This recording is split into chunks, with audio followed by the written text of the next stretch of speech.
नमामि शम्भुं पुरुषं पुराण नमामि सर्वज्ञमपारभावं नमामि रुद्रं प्रभुमक्षयन्तं नमामि शर्वं शिरसा नमामि देवं परमव्ययम् उमापतिलोकगुरुं नमामि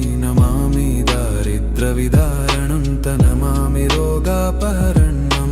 नमामि कल्याणमचिन्त्यरूपं नमामि विश्वोद्भबीजरूपं नमामि विश्वस्थितिकारणं नमामि संहारकरं नमामि गौरीप्रियमव्ययं तं नमामि नित्यं क्षरमक्षरं तं नमामि चिद्रूपममेयभावं त्रिलोचनं तं शिरसा नमामि कारुण्यकरं भवस्य भयङ्करं वापि सदा नमामि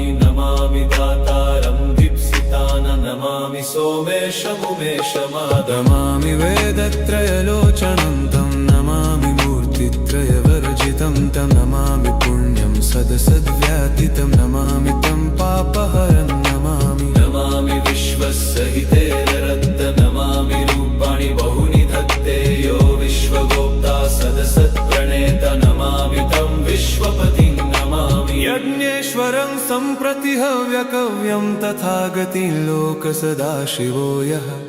आराधितो यश्च ददाति सर्वा नमामि दानप्रियमिष्टदेवं नमामि सोमेश्वरं स्वतन्त्रम् उमापतिं तं विजयं नमामि विघ्नेश्वरनन्दिनाथं पुत्रप्रियं तं शिरसा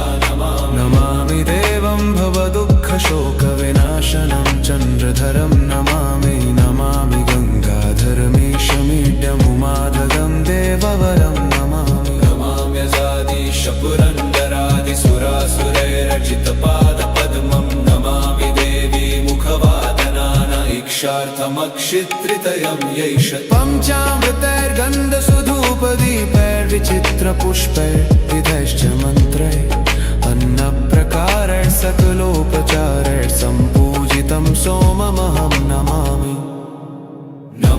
शम्भुं पुरुषं पुराण नमामि शरणं त्वमपारवाम नमामि रुद्रं प्रभुमक्षयन्त नमामि शर्वं शिरसा नमामि देवं परमव्ययम् उमापतिलोकगुरुं नमामि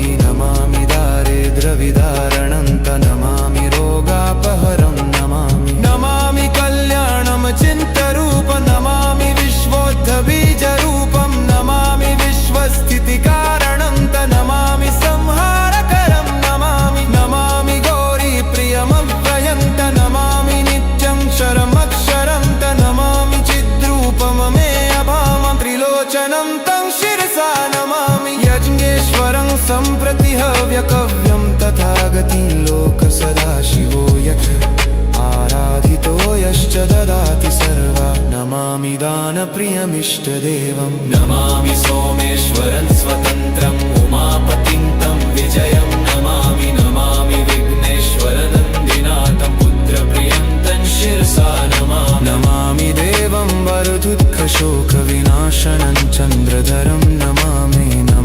गङ्गाधरमीशमीड्यमुमाददं देववरं नमामि कल्याणमचिन्त्यरूपं नमामि विश्वोद्भबीजरूपं नमामि विश्वस्थितिकारणं नमामि संहारकरं नमामि गौरीप्रियमव्ययम्